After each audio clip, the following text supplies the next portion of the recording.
Hello guys, meron akong share sa inyo guys, no. 'Di ba, mga dito kilala ako, no. Mahilig talaga ako mag-flex ng mga ginagamit ko personal. Kung ano yung mga ginagamit ko, talagang pinopromote ko din. Basta hiyang sa akin.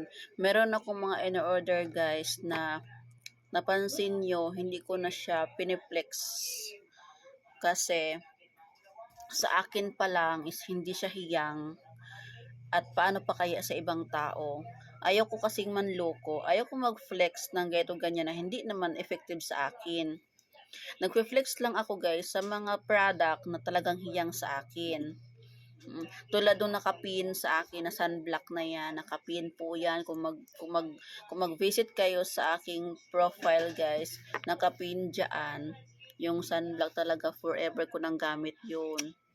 Sa mukha po na ako. Doon ka muna ginagawa si mama. Pero meron akong na-order guys na ng mga product na hindi ko na siya pinopromote kasi ayun nga sa akin pa lang hindi na hiyang. Hindi na siya hiyang.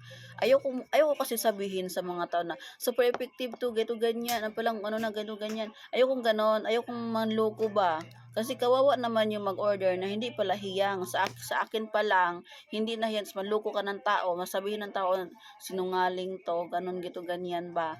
So, iwas ako sa, sorry ha, sorry doon sa product na ano ko, na order ko, na hindi ko na pinopromote, kasi nga, ayun, ayoko magaya doon sa ibang mga nagpo-promote na mga affiliate na kahit hindi hiyang sa kanila, sasabihin hiyang, sasabihin gito ganyan, ganun. 'Di ba? Mag-fair naman tayo doon sa mga viewers, no. Kung saan tayo hiyang doon sa product, doon lang dapat tayo mag-promote, guys. Kung hiyang tayo, pero kung hindi natin hiyang, huwag natin i-promote kasi ganun ako eh. Ang dami kong binibili, ang dami kong ino-order ng mga product guys. Actually dun sa mga pampaganda, pampaputi, kiso-kiso ganyan, pang ganon, no? Hindi ko na siya pinopromote kasi mas lalong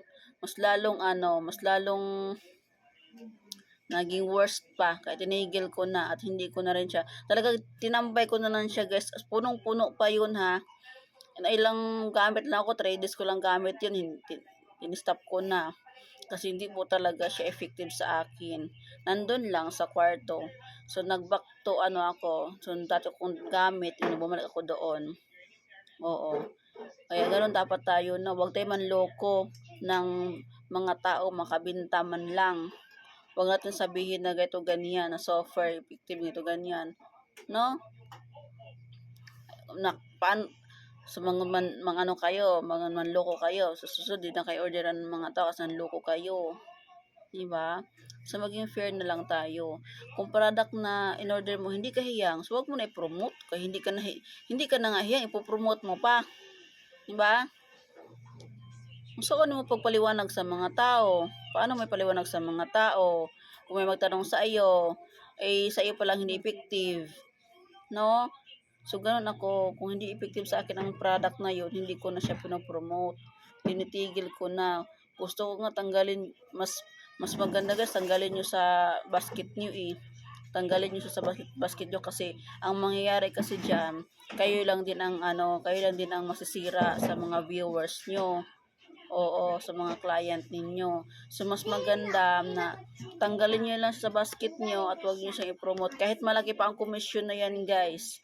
Kahit malaki pa ang komisyon. Para sa akin, hindi importante ang komisyon. Importante sa akin yung loyalty ng mga tao, ng mga client ko, ng mga viewers ko.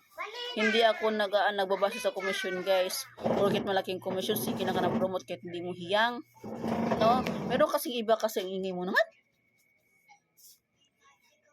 Saan to? Meron kasing iba na porket malaki ang komisyon tapos hindi hiyang sa kanila, todo pa rin sila ng promote kasi nga doon sila kumikita sa komisyon. Ako kasi kahit 3 pesos pa lang ang komisyon na yan, basta hiyang sa akin, pinopromote ko talaga.